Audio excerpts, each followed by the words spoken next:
आज से हम लोग पढ़ना शुरू करेंगे हिंदी भाषा का व्याकरण। जो लोग इंग्लिश में पढ़ रहे हैं उसको इसे ग्रामर कहते हैं, और हिंदी और संस्कृत दोनों में ये व्याकरण कहलाता है। व्याकरण सभी भाषाओं में है, क्योंकि व्याकरण से ही भाषा सुधरती है, व्याकरण भाषा का जन्म होता है, और अक्षरों का अलग अलग प्रयोग का, शब्दों का अलग अलग ढंग से प्रयोग होता है। तो ये भाषा की आवश्यकता है, और भाषा जानना हर एक भाषा के लिए जरूरी है। इंग्लिश के लिए ग्रामर जरूरी है, हिंदी और संस्कृत के लिए व्याकरण जरूरी है। हिंदी और संस्कृत के व्याकरण में बहुत समानता है, कहीं कहीं उनमें अंतर मिलता है, जो मैं बीच बीच में आपको बताऊंगा। तो ये हमारी व्याकरण की पहली नींव संज्ञा है। संज्ञा शब्द जो है किन के लिए प्रयोग किया गया, ये वास्तव में नाम है। संज्ञा एक नाम भी कहलाता है। हिंदी में एक शब्द आता है पर्यायवाची। पर्यायवाची माने वस्तु एक हो, उसके नाम अलग अलग हो, तो वो पर्यायवाची शब्द कहलाते हैं। जैसे मनुष्य, मानव, ये दोनों एक से शब्द हैं, ये दोनों पर्यायवाची हैं। तो संज्ञा का पर्यायवाची शब्द है नाम। किसी वस्तु, व्यक्ति, स्थान, भावना के नाम को संज्ञा कहते हैं। पूरी रूप से इसे यूँ कहा गया कि किसी व्यक्ति, किसी वस्तु, व्यक्ति, गुण और भाव को प्रदर्शित करने वाले, यानी इन वस्तु, व्यक्ति, भाव, गुण को बताने वाले शब्द जो है वो संज्ञा कहलाते हैं। तो संज्ञा कितने प्रकार की होती है? अभी हम लोग शुरुआत में अपने व्याकरण में पहले छोटे छोटे शब्दों को, मतलब जो छोटे छोटे ना कहूँ, जो बड़े शब्द हैं उनको लेके चलूँ, और फिर इसको हम लोग रिपीट करेंगे, दोहराएंगे, और उन्हें छोटे छोटे अंश पर चले जाएंगे। तो शब्द संज्ञा के 3 रूप होते हैं। एक हुआ जातिवाचक संज्ञा। जातिवाचक संज्ञा, जातिवाचक संज्ञा वो जाति नहीं है। एक हुआ जातिवाचक संज्ञा। जाति,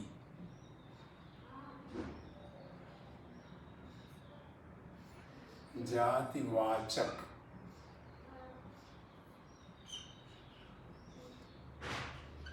वाचक, जातिवाचक संज्ञा। ऐसे ही बनेगी संज्ञा, ये संज्ञा ज्ञ है। आप लोगों ने अक्षर पढ़ लिया है, य र ल ओ छत्र ज्ञा। संज्ञा, जातिवाचक संज्ञा। दूसरा है व्यक्तिवाचक संज्ञा।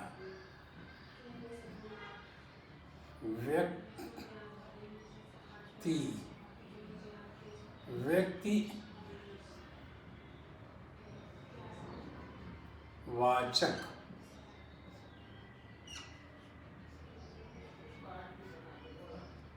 व्यक्तिवाचक संज्ञा।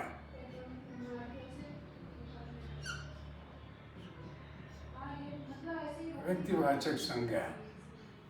और तीसरा है भाववाचक संज्ञा। भाववाचक, वाचक, भाववाचक संज्ञा।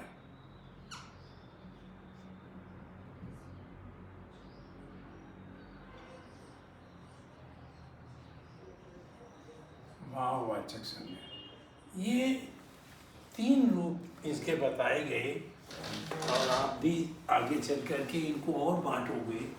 लेकिन पर शुरुआत में हम लोग यही कहेंगे, जातिवाचक संज्ञा वो सब संज्ञा है जो किसी व्यक्ति विशेष का नहीं, किसी व्यक्तियों जैसे मानव एक जातिवाचक संज्ञा है, भारतीय एक जातिवाचक संज्ञा है, नदियाँ एक जातिवाचक संज्ञा है, पहाड़ें ये जातिवाचक संज्ञा है। तो ये इस संज्ञा माने जिसमें ढेर सारे नाम हों। जो है व्यक्तिवाचक संज्ञा वो संज्ञा हुई जिसमें एक विशेष व्यक्ति का नाम लिखा गया हो, कहा गया हो। जैसे राम, लक्ष्मण, आप अपना ही नाम ले लीजिए, वो व्यक्तिवाचक संज्ञा है।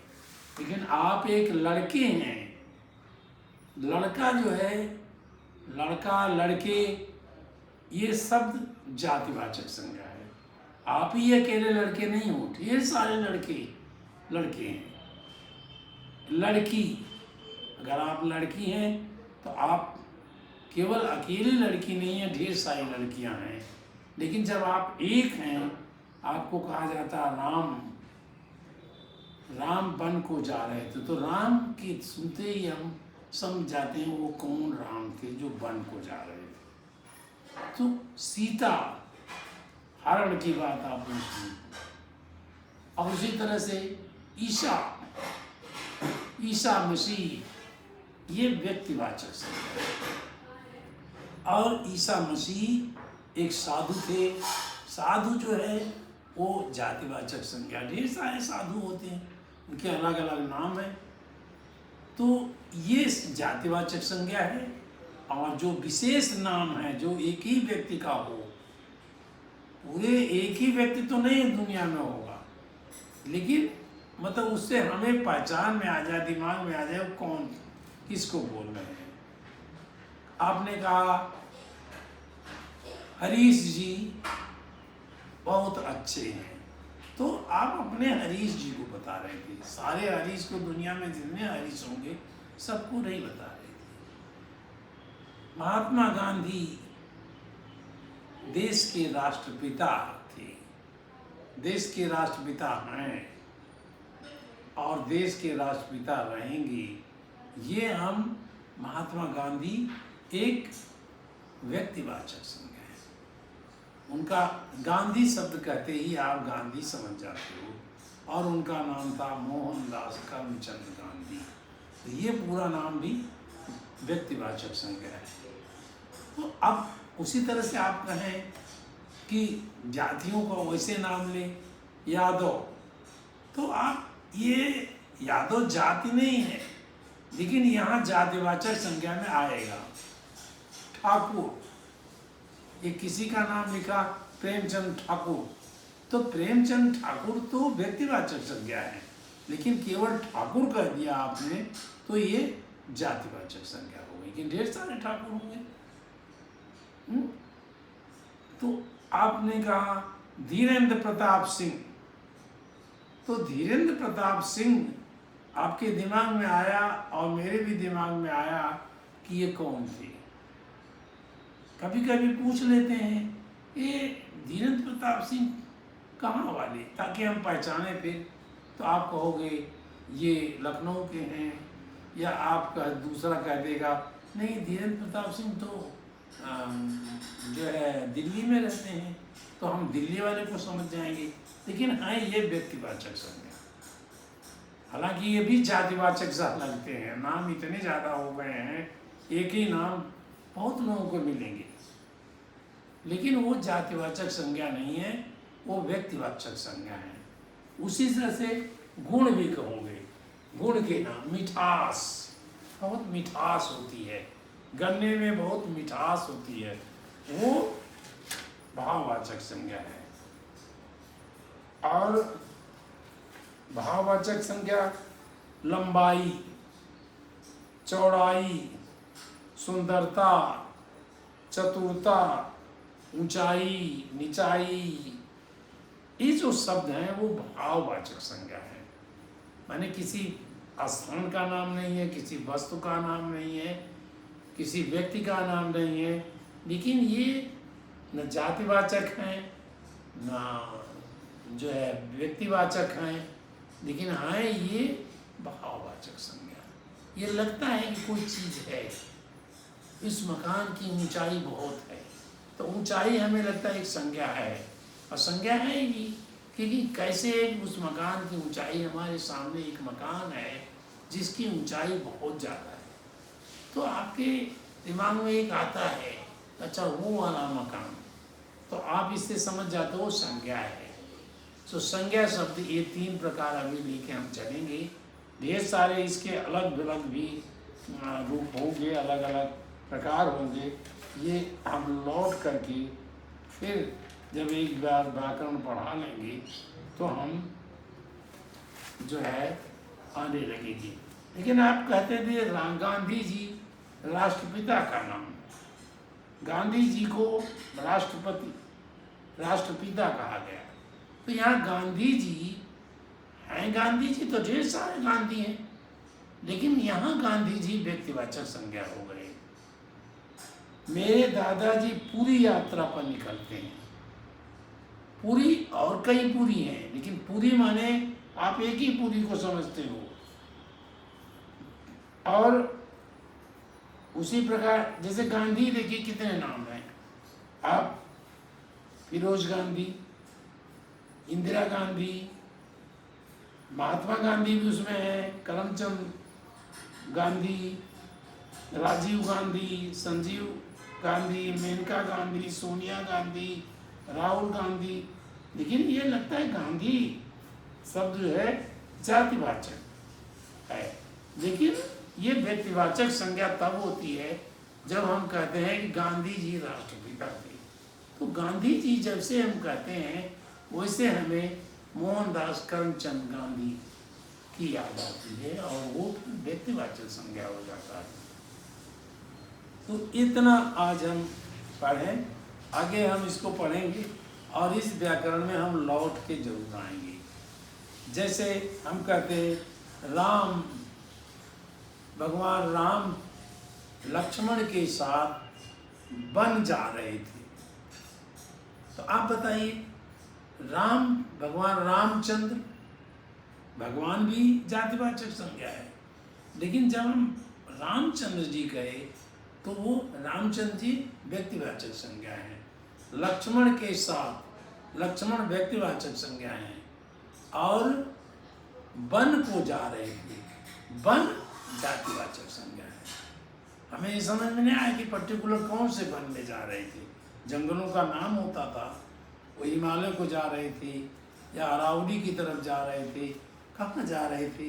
तो हमें वन माने पेड़ जहाँ उगे हों, बहुत ज़्यादा हरियाली हो, हम उसको वन कहते थे। वो बहुत से जगह हैं वो वन, पर्टिकुलर नाम नहीं है उनका, लेकिन नाम जब हम कहेंगे हिमालय को जा रहे थे, तब हिमालय शब्द जो है वो व्यक्तिवाचक संज्ञा है। तो ये हमारी संज्ञा की शुरुआत है। आपको थोड़ा सा बताएंगे, लेकिन इतना याद रखिए, किसी वस्तु, व्यक्ति, स्थान, गुण आदि के नाम को संज्ञा करते हैं। इनका जैसे जातिवाचक शब्द में जिन्हें ढेर सारे लोग सम्मिलित हो, मानव, मनुष्य कहा हमने, तो मनुष्य कितने मनुष्य हैं, सारे पृथ्वी पर मनुष्य हैं। हमने घोड़ा कहा तो घोड़ा तो ढेर सारे हैं, ढेर सारे घोड़ा हैं। हमने हाथी कहा, हाथी भी ढेर सारे हैं। तो वो हाथी, मनुष्य, घोड़ा, इस तरह के जो शब्द हैं वो जातिवाचक संज्ञा है। और जब उस जातिवाचक संज्ञा में किसी एक विशेष का नाम ले लीजिएगा तो व्यक्तिवाचक संज्ञा हो जाएगी। और जब गुणों का नाम लीजिएगा, गुण माने विशेषता का नाम लीजिएगा, तो वह भाववाचक संज्ञा हो जाएगी। आज संज्ञा के हम लोग इतने प्रकार पढ़ेंगे, फिर इसको लौट के आएंगे। जब एक बार व्याकरण समाप्त कर लेंगे तो लौट के फिर आएंगे और तब इन जातिवाचक, व्यक्तिवाचक, भाववाचक संज्ञाओं को अलग से फिर पढ़ेंगे और इनके फिर धीरे धीरे जो दूसरे रूप हैं, दूसरे परिवर्तित हैं, दूसरे प्रकार हैं, उनके बारे में जानकारी करेंगे। लेकिन अच्छी बात ये लगी कि हम लोगों ने हिंदी शुरू कर दिया। मैं हिंदी का व्यक्ति नहीं हूँ, हिंदी मैंने और पहले पढ़ी है, आज भी पढ़ता हूँ पेपर। हिंदुस्तान पेपर अगर कहूँ, समाचार पत्र तो जातिवाचक संज्ञा है। अगर कहूँ मतलब हिंदुस्तान, ये देश कहूँ जातिवाचक संज्ञा है, भारत कहूँ व्यक्तिवाचक संज्ञा है।